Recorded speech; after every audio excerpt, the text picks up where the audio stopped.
Hello friends, कैसे हैं आप लोग। आज का वीडियो हमारा टॉपिक 6 है, जिसमें हम लॉरेंस कोहलबर्ग के बारे में पढ़ेंगे और इनके सिद्धांत को पढ़ेंगे। इनका सिद्धांत का नाम है नैतिकता का सिद्धांत, जिसे हम नैतिक विकास का सिद्धांत भी कहते हैं। और अंत में कुछ प्रश्न उत्तर भी करेंगे ताकि आपका सभी कॉन्सेप्ट क्लियर हो जाए। तो चलिए दोस्तों, वीडियो को शुरू करते हैं। और सबसे पहले हम लॉरेंस कोहलबर्ग के बारे में जानते हैं। आप इनको चित्र के माध्यम से देख सकते हैं। यह एक साइकोलॉजिस्ट है, यानी कि मनोवैज्ञानिक थे, जो अमेरिका के रहने वाले थे। यहाँ से हमारे एग्जाम में डायरेक्ट प्रश्न पूछता है कि लॉरेंस कोहलबर्ग कहाँ के रहने वाले थे। दोस्तों, यह अमेरिका के रहने वाले थे। इन्होंने नैतिकता का सिद्धांत दिया, जिसे हम नैतिक विकास का सिद्धांत भी बोलते हैं। अब आइए दोस्तों, हम नैतिकता यानी कि मोरालिटी समझते हैं कि हमारा होता क्या है। देखिए दोस्तों, सही और गलत की पहचान करना हमारा नैतिकता होता है। जैसे चोरी करना गलत है, किसी के साथ अच्छे व्यवहार करना, अच्छे बर्ताव करना हमारे लिए सही है। तो ये हमारा नैतिकता है कि सही और गलत में से आप पहचान कीजिए। नैतिकता वह गुण है जिसमें हमें सही और गलत की पहचान होती है। बच्चा अपने सामाजिक परिवेश से ही नैतिकता और अनैतिकता को जानता है। कहने का अर्थ है, कोई बच्चा जन्मजात नैतिकता सीखकर नहीं पैदा होता है, वो अपने समाज और परिवेश से ही नैतिकता सीखता है कि क्या अच्छा है, क्या बुरा है। नेक्स्ट पॉइंट है हमारा, कोहलबर्ग अपने प्रयोगों में छोटी कथाओं को उपस्थित कर उससे संबंधित नैतिक समस्याओं के संबंध में प्रश्न पूछते थे। आइए दोस्तों, सबसे पहले हम उनकी कहानी देखते थे कि वो अपने प्रयोग में कौन कहानी बोलते थे। दोस्तों, यह कहानी बहुत प्रसिद्ध है, हिंज की कहानी। यह कहानी उनकी सबसे प्रसिद्ध कहानियों में से एक है। तो सबसे पहले हम कहानी पढ़ेंगे, फिर उसके क्वेश्चन को देखेंगे। यूरोप की एक महिला जो कि बीमार थी, जो मौत और जिंदगी के मध्य लड़ाई लड़ रही थी। मध्य का मतलब होता है बीच। उसके पति का नाम हिंज था। डॉक्टर के अनुसार एक रेडियम यानी ग्रेडियम मतलब दवाई होता है, जिससे उसकी जान बचाई जा सकती थी। देखिए दोस्तों, यूरोप की जो महिला बीमार थी, उसके पति का नाम हिंज था और उसकी जान जो थी वो एक दवाई से बचाई जा सकती थी। उस समय उस रेडियम की खोज एक फार्मासिस्ट ने की थी। उस दवाई का मूल्य बहुत अधिक था, क्योंकि जिस फार्मासिस्ट ने उसकी खोज की थी वह उस रेडियम के निर्माण में लगे धन से 10 गुना अधिक धन ले रहा था। देखिए दोस्तों, जो फार्मासिस्ट था, वो जो दवा का खोज किया था जिससे उसकी पत्नी की जान बचाई जा सकती थी, वह दवा का दाम 10 गुना अधिक ले रहा था, यानी कि बहुत ज़्यादा पैसा ले रहा था। वह जितना दवा का दाम था उसे 10 गुना अधिक ले रहा था, जिस कारण उस औरत के पति हेंज उसे खरीद पाने में असमर्थ था, क्योंकि हेंज के पास उतना पैसा नहीं था। एक दिन हेंज उस फार्मासिस्ट के पास गया और उससे कुछ पैसे देकर कहा कि आप मुझे वह दवा दे दीजिए, मैं उससे अपनी पत्नी की जान बचा सकता हूं, और आप कुछ पैसा रख लीजिए, बाकी के पैसे मैं आपको बाद में दे दूंगा। परंतु उस फार्मासिस्ट ने उसे साफ मना कर दिया और उससे कहा कि मैंने इस दवाई की खोज अधिक धन अर्जित करने के लिए की है। देखिए दोस्तों, जो हेंज था वो एक दिन फार्मासिस्ट के पास गया था, कुछ पैसे लेकर गया और वो बोला कि आप मुझे दवा दीजिए, मैं अपनी पत्नी की जान बचा लूँ और बाकी पैसा मैं आपको बाद में दे दूंगा। लेकिन फार्मासिस्ट नहीं माना। फार्मासिस्ट यह बोला, मैं इससे अधिक पैसा कमाना चाहता हूं, इसलिए कम पैसे में यह दवा नहीं दूंगा। आप मुझे जब तक इसका पूरा मूल्य नहीं चुकाएंगे, मैं तब तक आपको यह दवाई नहीं दूंगा। यह बात सुन हेंज को गुस्सा आ गया और उसने उसकी दुकान में तोड़फोड़ कर उसके दुकान से उस दवाई को चुरा लिया। यहाँ से दोस्तों, लॉरेंस कोहलबर्ग बच्चों से 2 प्रश्न पूछते थे। सबसे फर्स्ट प्रश्न यह था, क्या हेंज को चोरी करना चाहिए। सेकेंड प्रश्न यह था, क्या हेंज को चोरी नहीं करना चाहिए। तो बच्चों ने अलग अलग जवाब दिया था। उनके अनुसार उन्होंने स्टेजेस बनाई है, तो उन स्टेजेस को भी एक एक करके पढ़ेंगे। लेकिन सबसे पहले दोस्तों, इस कहानी से 2 कॉन्सेप्ट निकल के बाहर आते हैं। सबसे पहले उन कॉन्सेप्ट को एक एक करके पढ़ते हैं। सबसे फर्स्ट कॉन्सेप्ट हमारा नैतिक दुविधा यानी कि मोरल डिलेमा। सेकंड कॉन्सेप्ट हमारा नैतिक तर्कना यानी कि मोरल रीजनिंग। आइए एक एक करके पढ़ते हैं। सबसे फर्स्ट हम नैतिक दुविधा यानी कि मोरल डिलेमा पढ़ते हैं। देखिए दोस्तों, जब सही और गलत में से या कोई 2 परिस्थिति में से आप एक परिस्थिति का चुनाव नहीं कर पाते हैं, आप कन्फ्यूज रहते हैं। मान लीजिए हेंज जो था वो कन्फ्यूज था कि अगर वो दवा चुराता तो उसे जेल हो जाती, अगर दवा नहीं चुराता तो उसकी बीवी मर जाती। जब आदमी ऐसे परिस्थिति में फंस जाता है, उसे नैतिक दुविधा कहते हैं। जैसे आपका सीटेट एग्जाम हो, आप रास्ते में हो, लेकिन आप के दोस्त का एक्सीडेंट हो गया, तो आप उस समय क्या कीजिएगा, आप अपने एग्जाम दीजिएगा कि अपने दोस्त की जान बचाइएगा।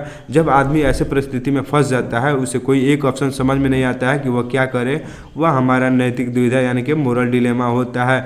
सही और गलत के बारे में डिसीजन ना लेने की स्थिति नैतिक दुविधा होती है। आप इसे कन्फ्यूजन के नाम से भी जान सकते हैं।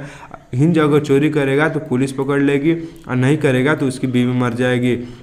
नेक्स्ट कॉन्सेप्ट हमारा नैतिक तर्कना यानी कि मोरल रीजनिंग। दोस्तों, इसमें आदमी जो होता है वह एक ऑप्शन का चुनाव कर लेता है। जैसे हिंज ने यह चुनाव किया कि उसे चोरी करना है, उसकी बीवी का जान बचाना है, भले ही इसके लिए उसको जेल ही क्यों ना हो जाए। सही और गलत में से किसी एक को चुनना, जैसे हिंज ने चोरी को चुना। आइए दोस्तों, यहाँ तक हमारा कॉन्सेप्ट क्लियर हो गया। अब आइए हम कोलबर्ग लेवल पढ़ते हैं, यानी कि 3 लेवल हैं कोलबर्ग नैतिकता के। उन तीनों लेवल को एक एक कर पढ़ते हैं। दोस्तों एक पॉइंट नोट है, आप नोट कर लीजिएगा कि लेवल 3 है और स्टेजेस 6 है, यानी कि जो कोलबर्ग नैतिकता के लेवल है वो लेवल 3 ही है, लेकिन स्टेज हमारा 6 है, क्योंकि फर्स्ट लेवल में 2 स्टेज है, सेकेंड लेवल में हमारा 2 स्टेज है और थर्ड लेवल में भी हमारा 2 स्टेज है, यानी कि तीनों लेवल में 2-2 स्टेज है। तो आप ये पॉइंट नोट कर लीजिएगा दोस्तों, यहाँ से बच्चे फंस जाते हैं। आइए एक एक करके पढ़ते हैं। सबसे फर्स्ट लेवल है हमारा पूर्व रूढ़िगत नैतिकता अवस्था, यानी प्री कन्वेंशनल लेवल, जो 4 वर्ष से 10 वर्ष का होता है। दोस्तों यहाँ स्टेज नहीं होगा, लेवल होगा। इसमें जो बच्चा होता है वह 4 वर्ष से 10 वर्ष के बीच का होता है। इस अवस्था में बच्चों को सही और गलत के बारे में पता नहीं होता, क्योंकि उसकी एज बहुत कम होती है।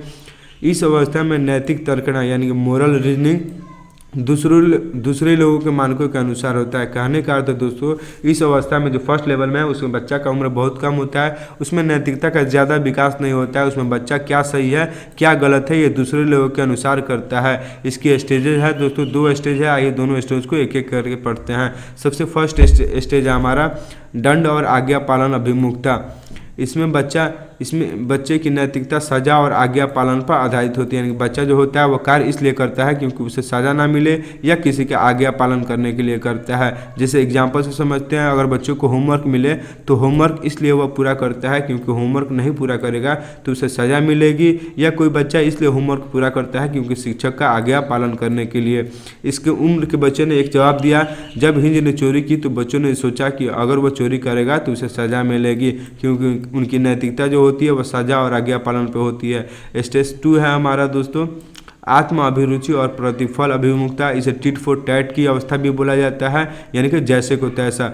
इस अवस्था को जैसे को तैसा यानी टिट फॉर टैट भी कहा जाता है, क्योंकि इसमें जैसा व्यवहार कोई उसके साथ करेगा वैसा ही वह खुद भी करेगा। कहने का अर्थ है इसमें आप बच्चों के साथ जैसा व्यवहार कीजिएगा बच्चा भी आपके साथ वैसा ही व्यवहार करेगा। जैसे अगर छोटा बच्चा है, कोई उसका पेन कोई उसका दोस्त तोड़ देगा या कोई बच्चा तोड़ देगा तो वह भी दोस्त का पेन तोड़ देता है। एग्जाम्पल है, एक बच्चे ने दूसरे बच्चे की पेंसिल तोड़ी तो दूसरे बच्चे ने उसका पेन तोड़ दिया। यानी कि बच्चों को जैसे को तैसा होते हैं, यानी कि आप उसके साथ जैसे व्यवहार कीजिएगा बच्चा भी आपके साथ वैसा ही व्यवहार करेगा। ये दोस्तों हमारा सेकेंड स्टेज था, ये हमारा फर्स्ट लेवल का 2 स्टेज था।